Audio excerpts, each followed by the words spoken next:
जाओ सुख पाओगे। मस्तराम मुर्दों से बोले हमको कुछ बतलाओगे, और मुर्दों में से एक मुर्दा बोला मर जाओ सुख पाओगे।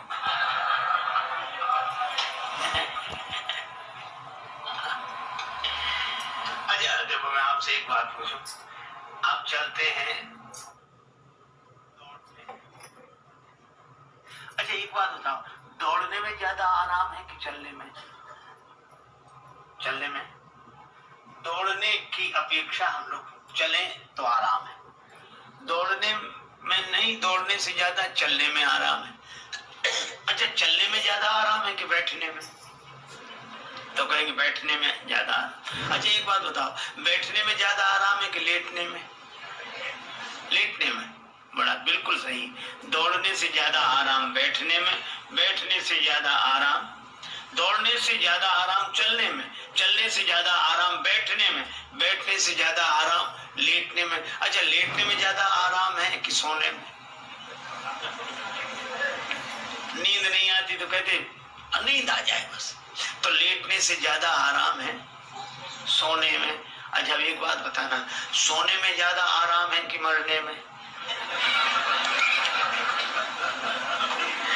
कहते रे महाराज ये कहाँ की बात कर रहे हो, ये यहीं तक ठीक है, यहीं। मैं उस मरने की बात नहीं कह रहा, मैं यह कह रहा हूं, आपने देखा होगा नदी में जब डूबता है जिंदा आदमी डूबता है, मुर्दा डूबता ही नहीं।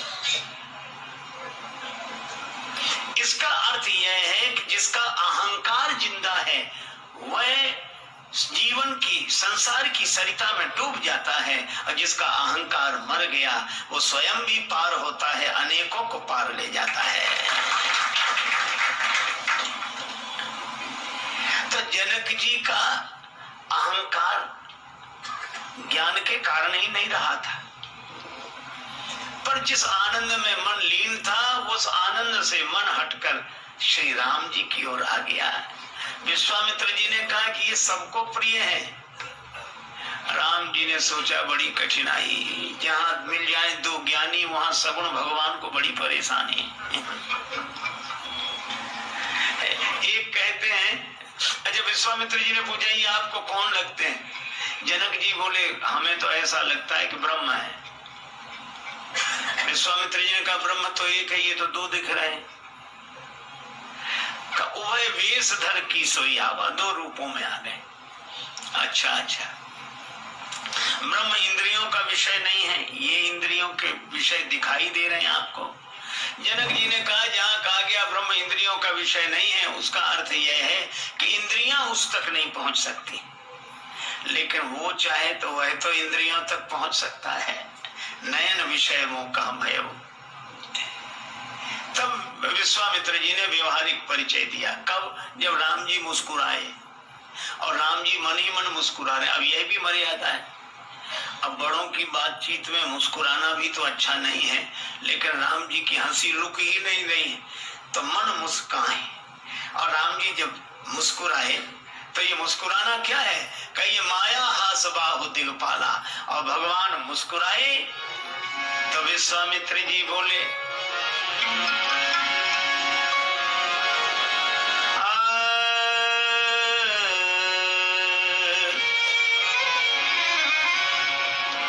ये अयोध्या नरेश महाराज दशरथ के पुत्र हैं। अच्छा आप इन्हें मांग लाए थे, क्यों? हमारे यज्ञ की रक्षा होनी थी। जनक जी को आश्चर्य हुआ कि इन्होंने यज्ञ की रक्षा की। हाँ, तो आपका यज्ञ सफल हुआ? विश्वामित्र जी मुस्कुरा कर बोले राजन आपके यहाँ भी तो यज्ञ है, अनुभव कर लेना। जिनके कारण हमारा यज्ञ पूरा हुआ उनके कारण आपका भी यज्ञ पूरा होगा। यह है श्रीधाम वृंदावन में एक सज्जन नेत्र बंद किए बैठे, बिल्कुल कमर सीधी किए, आंख बंद किए। हमारे ब्रजवासी तो बड़े ब्रज रस रसिक, उधर से निकले और संत को बिल्कुल सिद्धासन में कमर सीधी किए हुए, नेत्र बंद किए हुए बैठे देखा। तो एक ब्रजवासी ने कहा बाबा क्या कर रहे हो? सो बाबा ने नेत्र खोल कर देखते नहीं, आत्मचिंतन कर रहे हैं।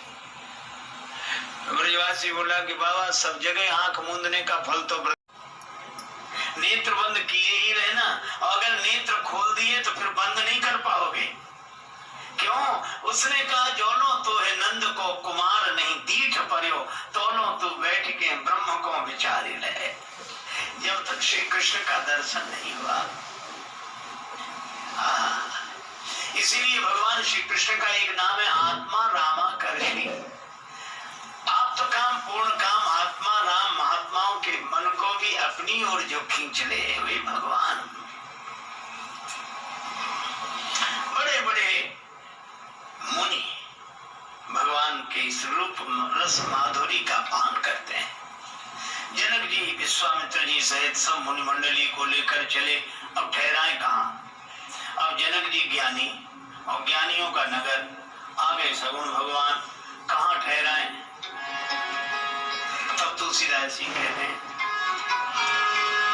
सुंदर सदन सुखद, सुंदर सदन सुखद सब काला कहाँ बास ले दीन भुवाला बास ले दीन।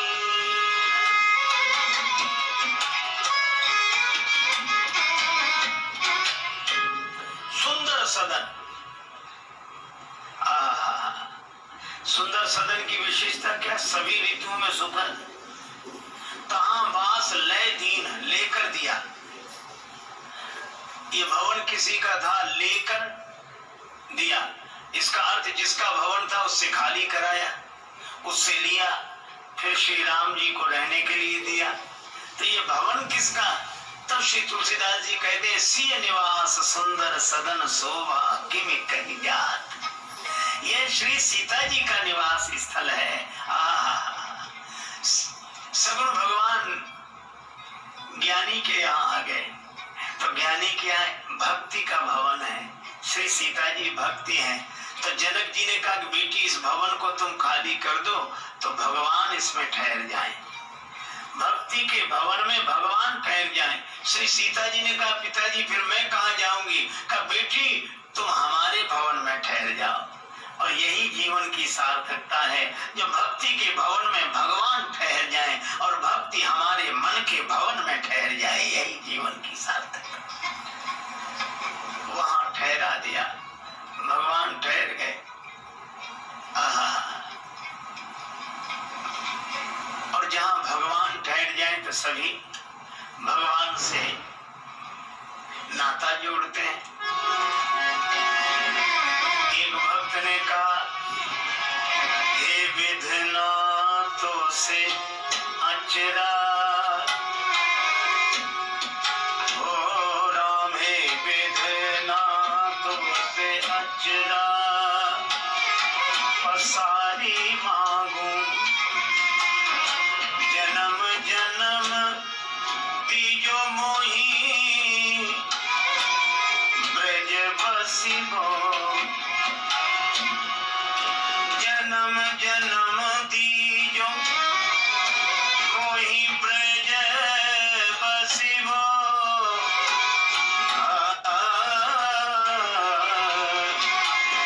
हे तो से अचरा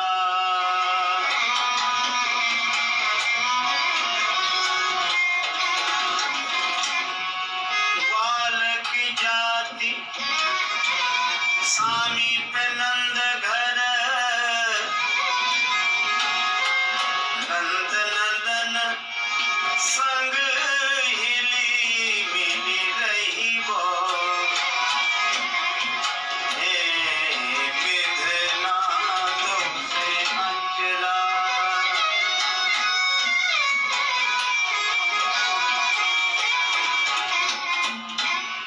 हे विधाता मुझे जन्म दे तो वृंदावन में ब्रज में, जन्म जन्म दीजो मोहि ब्रज बसी गो। मानुष हो तो वही रस खान बसों ब्रज गोकुल गांव के